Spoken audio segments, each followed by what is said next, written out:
Qual o problema com o teatro? Porque a proclamação é um método bíblico?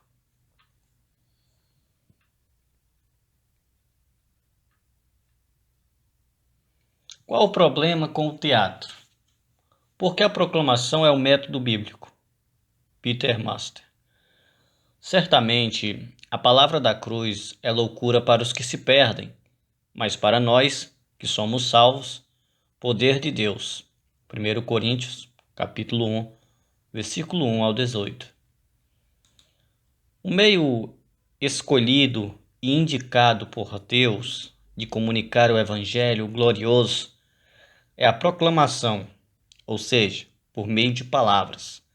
Toda a evangelização do Novo Testamento foi através de palavras, seja pela pregação, testemunho pessoal ou por escritos. O mundo daqueles dias era cheio de arte dramática e símbolos cultural. Mas os mensageiros do Calvário se mantiveram indiferentes a tudo isso e trabalharam com palavras. Como ouvirão? Pergunta o apóstolo Paulo em Romanos 10, se não há quem pregue. Ele não diz, como ouvirão, se não há um ator ou uma banda de músicos ou um grupo de debates? A comunicação do Evangelho deve ser com palavras dirigidas à mente, e isto requer um discurso racional, quer seja proferido em um grande auditório ou numa reunião doméstica.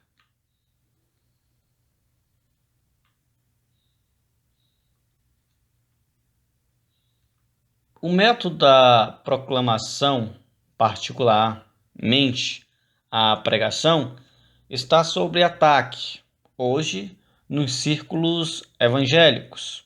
Quase todos os últimos livros a respeito de crescimento da igreja lançam para longe a primazia da pregação e, quando é usada, fazem um uso tenue da palavra de Deus como modelo e fonte providos por ele.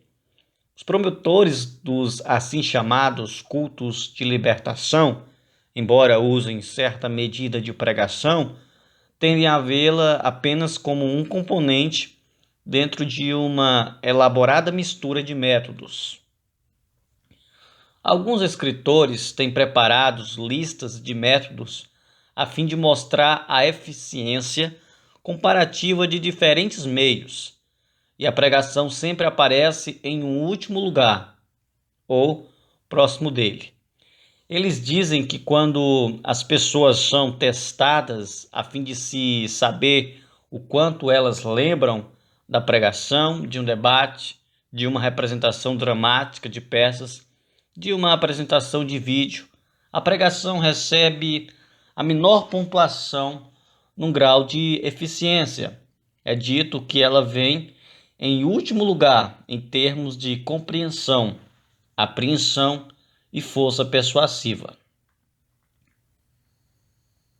Esses testes, contudo, nunca são científicos e são realizados em circunstâncias onde a pregação é uma experiência pobre e feita por autores que já têm resultados preconcebidos. Todavia, a lama jogada na pregação tende a aderir. A ruína da proclamação direta é extremamente perigosa no momento em que os servos de Deus lutam com resultados tão pequenos devido à predominância do ateísmo e materialismo. Num tempo assim, é tentado achar que alguma outra coisa além da pregação possa ser feita. O que há de bom? Podemos pensar em pregar semana após semana quando não estamos atingindo as massas? Estamos vulneráveis àqueles que dizem: vocês têm enfatizado demais a pregação. Vocês deveriam fazer outras coisas. Deveriam se juntar ao movimento contemporâneo de culto. Vocês deveriam trazer as baterias para a plataforma durante o culto evangelístico, introduzir dramatizações, usar jeans, reduzir o discurso a 10 minutos e separar-se em grupos de debate. Vocês deveriam fazer alguma coisa além de proclamar. A resistência ao evangelho é tão grande que a natureza humana começa a esmorecer e os métodos tradicionais estão em perigo. Homens de boa vontade e totalmente comprometidos têm se dobrado ao clamor por métodos contemporâneos para alcançar os perdidos, por causa da dureza de nossos dias. Um tempo para esclarecer. Este é um tempo para fortalecer nossa confiança nos métodos apontados por Deus.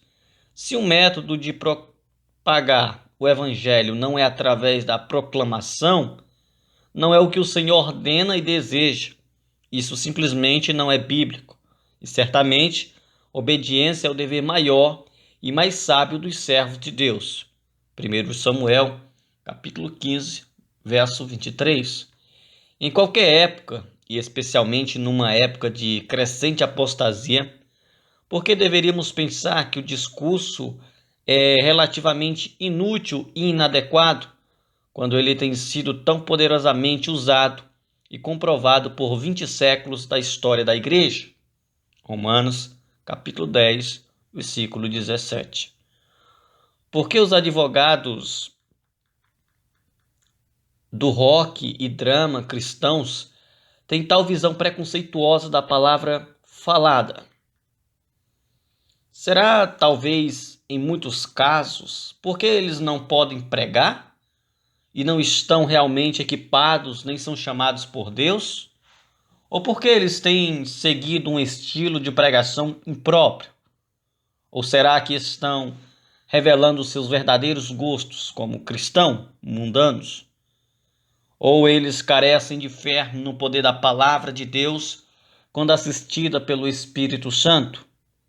Eles não percebem que atrair as multidões e ensiná-las através de material utilizado para diversão, acoplado a um arrependimento light, apenas encherá as igrejas com pessoas que fazem profissão de fé superficiais e enganosas, a madeira, feno e palha, da famosa advertência de Paulo aos edificadores da igreja. 1 Coríntios, capítulo 3, versículo 12. Palavras são tudo no evangelismo. Tome a palavra de Deus. São palavras. É Deus falando a nós. O Velho Testamento certamente usa símbolos e tem uma ou duas representações dramáticas em miniatura, mas o roteiro era todo escrito por Deus. As representações extremamente curtas e pretendiam ser nada mais que ilustrações aos sermões ou profecias. Mesmo assim, eram tremendamente sérias. Nunca o tipo de esquecer-te comédia adotada pela Brigada Six Sense de hoje, destinada a alcançar as pessoas pelo riso, fazendo-as morrer de rir. É claro que nós acreditamos no uso de ilustrações em nossas mensagens e recursos visuais para os jovens, mas o veículo supremo da comunicação é a palavra dirigida de forma direta, pois este é o método exclusivo de Deus para fazer conhecido a sua graça. 1 Coríntios, capítulo 2, versículo 4. Por que não ter drama? O que há de errado com ele? Nós já enfatizamos que ele não faz parte do projeto do Novo Testamento. E não é difícil ver por quê. Mateus, capítulo 28, versículo 20. Conquanto o drama pode ser poderosamente cativante e influente no mundo secular, ele é infelizmente um veículo inadequado e impróprio para a apresentação da verdade do Evangelho, sendo primeiramente entretenimento e não um desafio direto e claro à mente. Ele apela principalmente às emoções, e raramente por um longo período de tempo. Na mente do espectador, ele está mais intimamente associado à ficção ou faz de conta, e esta característica prevalece quando é aplicada à obra do Evangelho, flutuando como uma névoa perante os olhos de um auditório. Se o drama apresenta um caso ou argumentação, deve fazê-lo numa situação artificialmente imaginada. Não pode facilmente comparar e contrastar pontos de vista ou discutir a questão, e tão logo tente fazê-lo, tornar-se mais enfadonho do que o falar direto. Jamais o será. Acima de tudo, ele distorce a realidade. A variedade de personagens inevitavelmente obscurece a qualquer mensagem, pois suas próprias personalidades e habilidades agradarão ou repelirão os espectadores. Atos, capítulo 1, verso 8.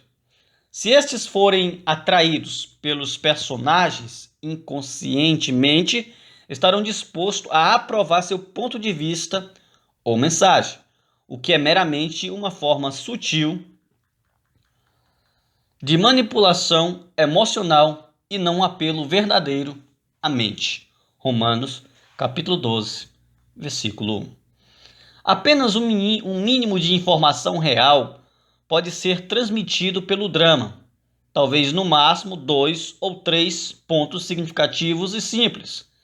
É ineficiente, inapropriado, corre-se o risco de fraude emocional, não pode efetivamente discutir a questão e não é o método que foi designado. Ele com certeza falha em direcionar o espectador, tanto em atraí-lo para Deus, quanto em mantê-lo diante dele em juízo. 2 Coríntios, capítulo 2, versículo 15 ao 17. O drama inevitavelmente esvaziará a mensagem da real convicção moral. Algumas pessoas vão ao cinema ou ao teatro para um bom choro e são impressionados visualmente por minutos, talvez mesmo 1 ou 2 horas, mas é a nível emocional e geralmente não tem nenhum efeito duradouro. Na Bíblia, as ilustrações estão sempre a serviço da proclamação, e este é o método que devemos manter. 2 Samuel, capítulo 12, versículo 1 ao 7. Evangelho de João, capítulo 10, versículo 11 e versículo 14. Ilustrações do Senhor. Quanto às representações dramáticas que incluem ilustrações de Jesus Cristo, o eterno Filho de Deus, alguém pode pensar que algum crente bíblico poderia prontamente entender que isso não pode ser feito sem desfigurar o Senhor. Como se pode ilustrar dignamente, se não com palavras, a pessoa, a vida e o coração do Salvador do mundo? Colossenses capítulo 1, verso 15. Alguém pode dizer, mas um filme sobre Jesus não é cheio de palavras? Certamente tem palavras, mas também tem atores, espetáculo, impacto dramático, prendendo a atenção dos espectadores e suscitando solidariedade humana acima do entendimento espiritual. Um ator toma o lugar do Senhor, muito provavelmente violando o segundo mandamento, e os pontos vitais das doutrinas do Evangelho não são ampliados, explicando e aplicados, sendo este o trabalho verdadeiramente representativo da comunicação compreensiva. Vamos rever algumas das qualidades superiores da proclamação direta, contrastando-a com alguns dos novos métodos e inovações. Primeiro, com palavras diretas na pregação ou testemunho, o Deus Todo-Poderoso está sempre à vista, ele está sempre lá, há sempre referência a ele. A mensagem é claramente sua, pois ela é trazida de sua palavra, enquanto que nós nos métodos não proclamativos de apresentação, Deus é um tanto obscurecido, seja discussões que se desviam tropeçando nos fragmentos da opinião humana, sejam músicas de estilo entretenimento, seja o drama. Apenas com proclamação direta, Deus é sempre o objetivo e propósito supremo e a fonte inerrante da mensagem. Romanos, capítulo 1, versículo 16. Este é o ponto por trás da tradição de se ter uma enorme Bíblia no púlpito. Nossos ancestrais tinham grandes Bíblias, por princípio, para que todos pudessem ver a fonte da mensagem e a autoridade por trás dela. Nos tempos antigos, o evangelista viajante alcançava o mesmo efeito ao segurar a Bíblia firmemente em sua mão, apontando o seu dedo dizendo: "A Bíblia diz, a Bíblia diz". Se o proclamador faz seu trabalho a partir de um púlpito grande ou de uma Bíblia de bolso, Deus é sempre a fonte, autoridade e objetivo. Segundo, a proclamação, como nada mais, nos capacita a transmitir o espírito no qual Deus dá esta mensagem. Ele pode ser expresso com paixão, com comissessagem. Ele pode ser expresso com paixão, com comisseração e com súplica urgente. O drama transmite e evoca sentimentos, mas o sentimento expresso entre o personagem ou evocado pelo impacto de uma situação, não a atitude e o coração de Deus para com pecadores. Apenas o discurso direto em seu nome pode transmitir algum sentido disso. Não deixe ninguém denegrir a pregação direta ou o ensino da escola dominical, pois somente eles trazem o coração de Deus aos ouvintes. Terceiro, apenas a proclamação direta persuade a mente livre, racional, segundo Timóteo, capítulo 3, versículo 16. É verdade que a pregação pode explorar a manipulação emocional. O orador pode contar dramalhões e fazer sua voz variar dos tons trêmulos a explosões de sons, agitando os sentimentos. Mas se os truques teatrais excessivos forem evitados, o discurso direto direciona a responsável faculdade pensante ao desafiá-la e persuadi-la. O ouvinte não é influenciado por coisas estranhas.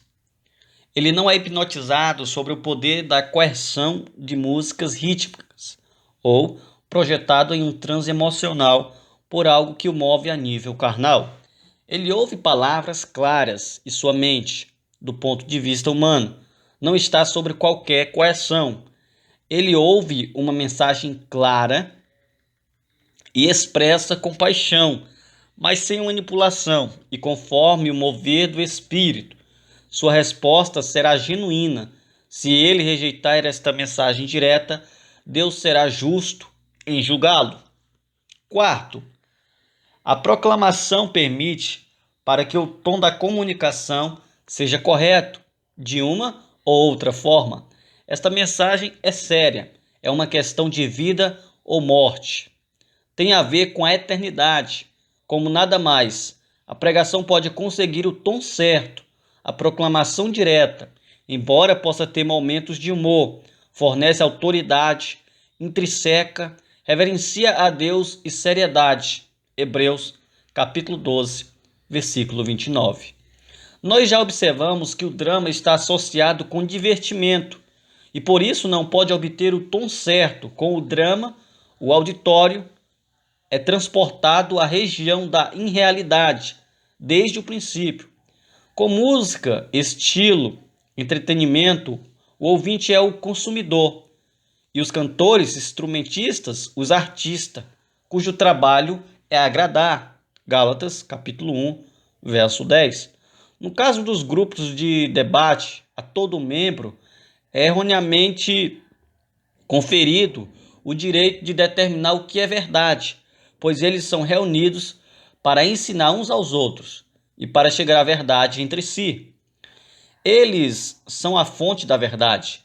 Eles estão todo importantes. Onde está aqui a humildade necessária para ouvir o Evangelho? E onde estão a autoridade e seriedade da verdade?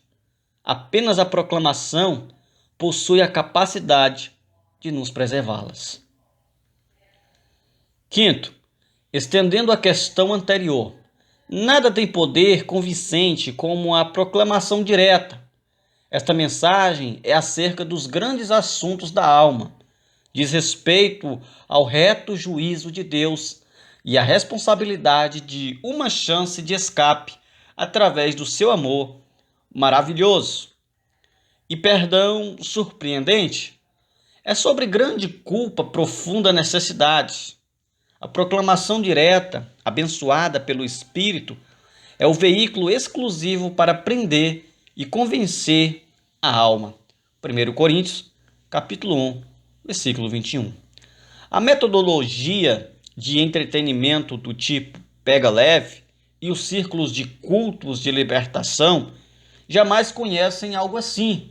No fim, eles têm que voltar aos truques carismáticos, tais como desabar no espírito, induzidas por primitivas hipnoses de massa, como substituto para a convicção do coração. Aprendendo com os arautos dos tempos bíblicos. Paulo diz 2 vezes que ele foi ordenado um pregador, e isto é de grande importância. No grego, ele usa a palavra arauto. As características de um arauto nos tempos bíblicos são de um significado imenso. No mundo antigo, não era permitido que um arauto fizesse qualquer coisa por sua própria iniciativa. Ele devia se manter estritamente no seu texto.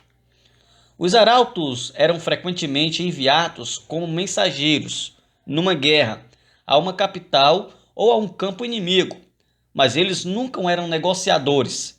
Eles cumpriam suas ordens entregando sua mensagem e retornando com a resposta. Paulo usa o termo arauto porque estes deveres refletem perfeitamente o ofício verdadeiramente limitado de um pregador cristão que não é chamado para inventar novos métodos de comunicação para cada época, mas para honrar e pôr em prática aqueles que foram estabelecidos no Novo Testamento. 2 Coríntios, capítulo 5, versículo 20. O tempo arauto também descreve aquele que proclamava nas cidades qualquer mensagem que lhe fosse dada. Ele não podia mudar o anúncio nem a data. Similarmente, não é da nossa competência modificar a mensagem ou o método. Nós devemos trabalhar dentro dos limites que nos são indicados, e isto que está sendo esquecido hoje. Nossa energia e iniciativa devem ser empregados para levar as pessoas e os jovens da escola dominical a ouvir a proclamação e não substituí-las com divertimento. Paulo diz que ele não pregava o evangelho com sabedoria de palavras para que se não anule a cruz de Cristo. 1 Coríntios, capítulo 1, versículo 17. Ele não quer dizer que os pregadores não podem usar argumentos, pois ele mesmo os usava. Sua própria pregação era sabiamente dirigida, expondo a tolice de se dedicar a este mundo e estabelecendo a necessidade de se voltar para Cristo, a fim de ser salvo. Contudo, ele nunca misturou o evangelismo com sabedoria humana e pregando filosofia grega para deleitar os ouvidos dos intelectuais numa tentativa de fazer sua mensagem mais atrativa a eles. Ele nunca misturou a mensagem com o que eles queriam ouvir. 2 Timóteo, capítulo 4, versículo 3. É inconcebível que o apóstolo, se estivesse vivo hoje, dissesse: a proclamação do evangelho não é popular. Por isso, eu irei misturá-la não com filosofia grega, mas com a apresentação de uma banda de rock que recomendará a si mesmo às pessoas. Então eu reduzirei a mensagem drasticamente para dar lugar às peças de drama, pois eles não querem ouvir nada sério. Se for filosofia grega ou som de bateria, é tudo a mesma coisa. A mistura da mensagem e da palavra com algo preferido pela sociedade perdida, de modo que possamos evitar a ofensa da cruz, isto é o que Paulo, inspirado pelo Espírito, claramente condena. Colossenses, capítulo 2, versículo 23. Apenas as palavras podem confrontar. Quando nós proclamamos a cruz de Cristo, temos muito a fazer. Nós devemos apresentar a necessidade da cruz, a santidade de Deus, a queda do homem, a pessoa de Cristo e o que realmente aconteceu naquela cruz.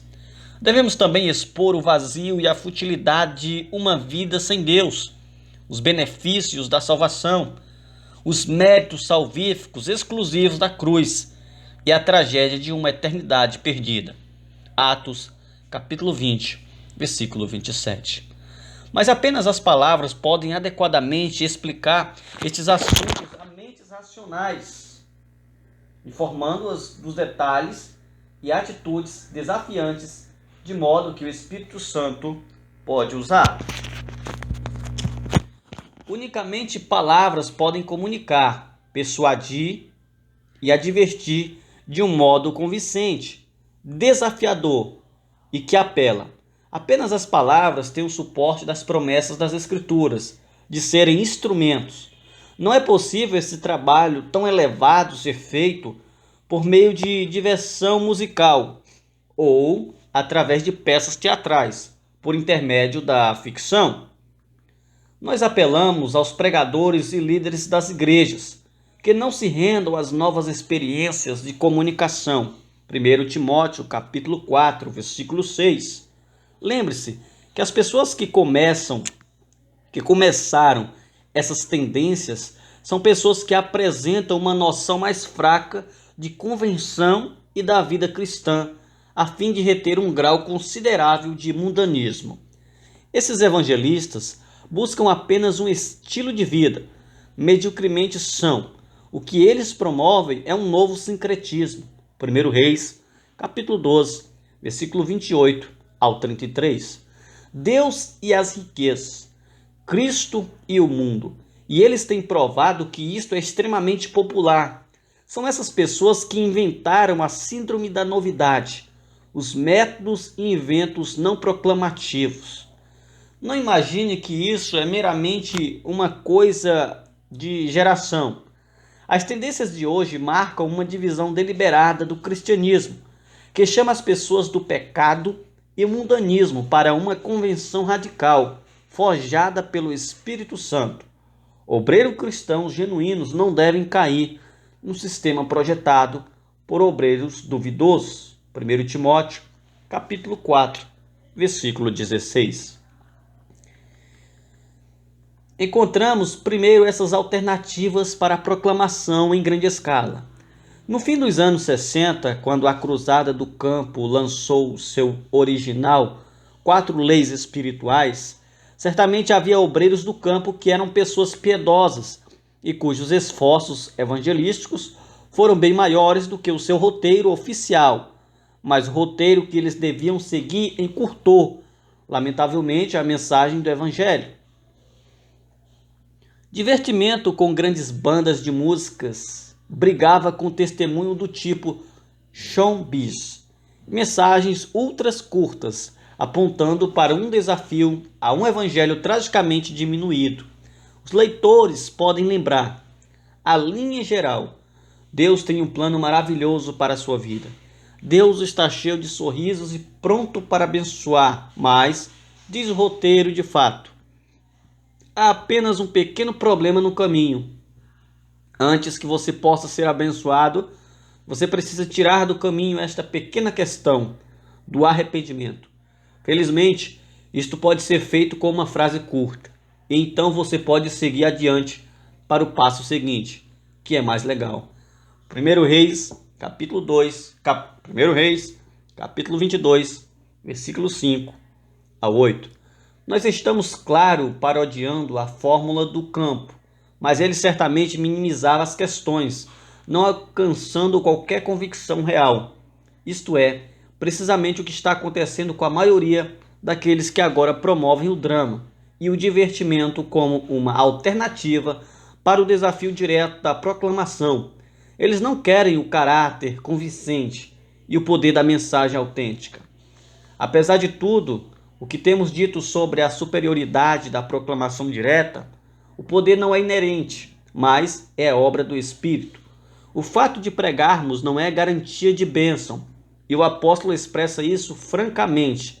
A palavra da cruz é loucura para os que perecem. 1 Coríntios, capítulo 1, versículo 18.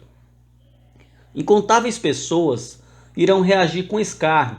Elas entenderão, mas acharão que é ridículo e loucura fazer-lhes essa proposta. Eles dirão a si mesmos: eu não aceito que eu seja um pecador condenado. E se eu me voltar para este Salvador, eu vou perder meu direito de dirigir minha própria vida e fazer o que eu quero. Terei que me conformar a novos padrões e muitas coisas com as quais estou comprometido. E gosto, e terão que ser abandonadas. É ridículo me pedir que façam isso. Mateus, capítulo 19, versículo 22. Uma resposta não autêntica. Adoçar o remédio diluindo o evangelho e disfarçando-o com divertimento, não fará mais aceitável, apenas menos compreensível. As pessoas ouvirão um evangelho modificado, enfraquecido, e suas respostas não serão autênticas. O apóstolo adverte que a proclamação funciona apenas porque Deus a faz operar nos corações do seu povo. Quando as pessoas nos dizem: vocês são apenas tradicionalistas, firmemente presos ao passado e querem que tudo seja feito como se fazia no século XIX, eles nos entendem de forma errada. Nós queremos usar a proclamação direta porque é o que Deus nos diz exclusivamente para fazer, seja no ensino da escola dominical, testemunho pessoal, pregação no púlpito ou livros e folhetos impressos. O método das Escrituras é apresentar o Evangelho em palavras racionais, a mentes racionais, apoiadas por orações fervorosas. Muitos evangélicos hoje entendem que o público quer grupos de rock, informalidade, convivência, teatro e outros divertimentos. E enquanto o apóstolo Paulo não tinha qualquer intenção de condescer com os desejos da carne, seja de grego ou judeus, os modernos de hoje saem para dar aos profanos exatamente aquilo que pensam que irá agradá-los. Vamos focalizar toda a nossa energia nas formas da proclamação direta e atividades que mantenham as pessoas sobre esta influência. Estes são os dois únicos aspectos legítimos do evangelismo: